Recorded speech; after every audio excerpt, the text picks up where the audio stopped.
Y'all want real? I'll give you real.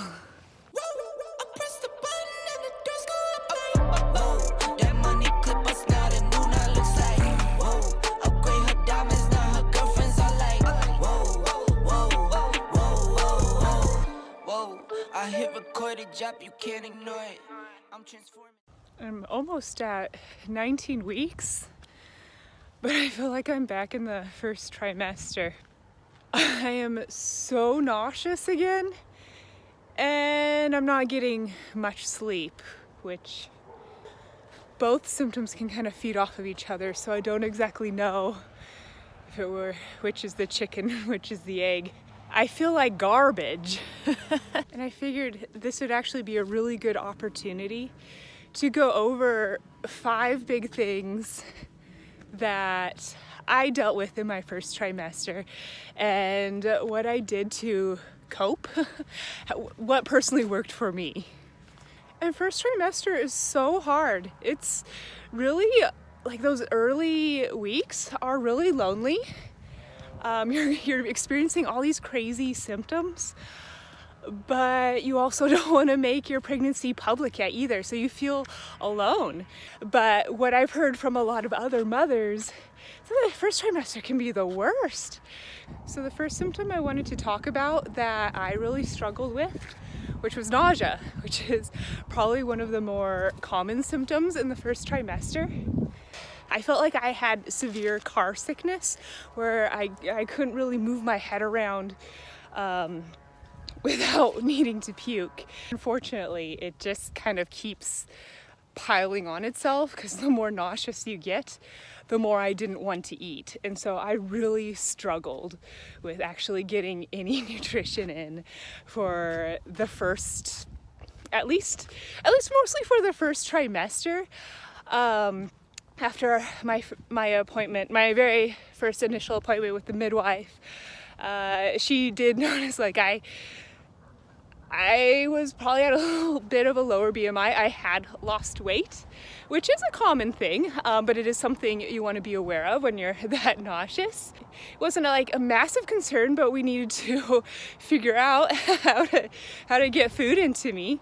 Anyway, she was so supportive of my running and everything I do workout wise, but she did challenge me that if I'm not getting the calories in, I need to be watching my energy expenditure. And so she's told me the words that of course, nobody wants to hear, definitely me. I needed to hold back on my running until I was at least getting my calories back up. And it was then that shook me. Running is where I can just get out and feel normal and just do what I love to do, and having to put running on hold was like, no, I can't do this. And so that's when I actually started force feeding. And it was really hard to getting food down, but I made it work. Like, it was hard, but I was not willing to give up on my running. And oddly, what I found for me was eating small amounts consistently actually tamed my nausea. I mean, not big heavy meals, but I did find like something really fatty, a little bit of carbohydrates. Usually almonds and bananas were my go-to, and I would eat them through the night. I would eat them first thing in the morning. My purse is filled with almonds and bananas, but it worked. It really helped curb that symptom. Which, interesting fact, I've heard that B6 really helps in combating nausea, and bananas are really high in B6. So, I don't know. You decide. In addition to the nausea, I had extremely low blood pressure, which is normal for me anyways. Like, I've always had really low blood pressure, but it definitely went way lower. And so, along with the nausea, it definitely didn't help that you know, if I moved too quickly, if I stood up too fast, or even if I held my arms overhead for too long, I would get so lightheaded that I'd have to lay on the ground and put my feet up. And I will black out pretty easily because of the blood pressure. Or how I worked through that symptom was drinking a lot of cold water. Like that, I found really helped kind of regulate my blood pressure, especially when I knew like, I'm getting really lightheaded right now, I need a quick fix. Drinking really cold water helped level that, as well as crossing my legs tightly helped kind of bring my blood pressure back up. These are things that I needed, especially when I was with a client. It's like I can't just leave a client or black out on them. And so those two things really helped me well. So also ice showers, anything that had to do with cold really helped regulate my blood pressure. So I would, after my shower in the morning, I would always end it with a good 30-second to 3-minute just ice shower. And I've been kind of practicing that therapy for the past few years. Find there's a lot of benefit in that, and I can make another video about that. But one thing is that I found that it really did help regulate my blood pressure. And so I felt usually great for a while after a really icy shower. Big symptom that I found in my first trimester, which some runners get this, some don't, but it hit me hard, and it was breathlessness. And I still am feeling it a little bit, like I'm just out hiking and I'm having to take some deep breaths, and that's okay, but like it was even more so during my first trimester. And that's kind of how I figured out that I was pregnant. I was doing a really, really hard workout with a friend, and I couldn't figure out why I was gasping for air. It's like this, a few weeks ago, this wouldn't have been such a problem. And so I was kind of blaming it on maybe I'm having an asthma attack, but there's no chest pain. It felt like I was running at 12,000 feet in altitude. It feels different in that way. And so the first trimester, I couldn't do any speed work, anything where my heart rate was getting into an anaerobic zone. I couldn't handle it. So for me, obviously the only thing I did to combat that was just surrender to the fact that this is how it is and slow it down.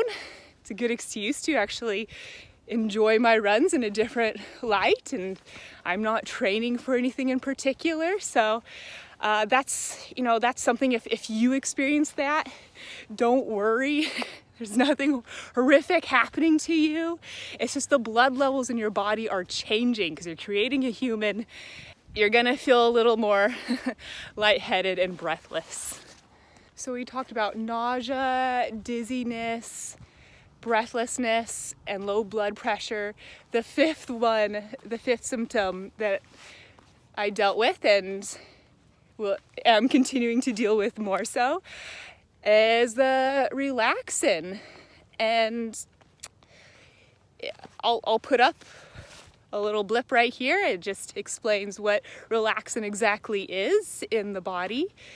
And for those of you who do not know, but if you are pregnant, if you have been pregnant, you will experience your ligaments, really what it's saying is they're relaxing.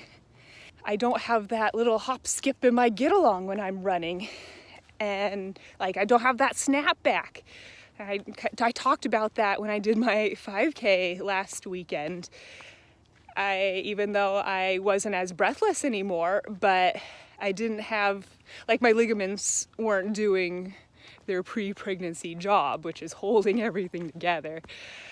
So when that's all loosened up, it's so much easier to get injured. And that's probably one of the biggest things to be aware of as a pregnant runner, that you can't come down a trail as hard and fast as you did prior to pregnancy. Rolling your ankle or coming down hard on your knee you don't snap back as fast, and you might feel it the next day, whereas maybe before you didn't.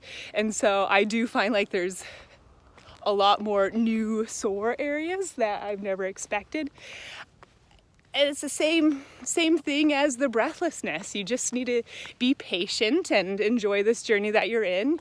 You don't need to bomb every hill, and give yourself grace. That's really all it is. But yeah, those were the 5 things that I had to work through, and I'm curious, you know, for those who have been pregnant, tell me like what were some of your big symptoms in your first trimester, and how did you deal with them? So anyways, I hope you liked this video, and if you did, if you could give it a like, subscribe down below, and yeah, that's all I have to say. Enjoy this beautiful sunny day. Bye guys.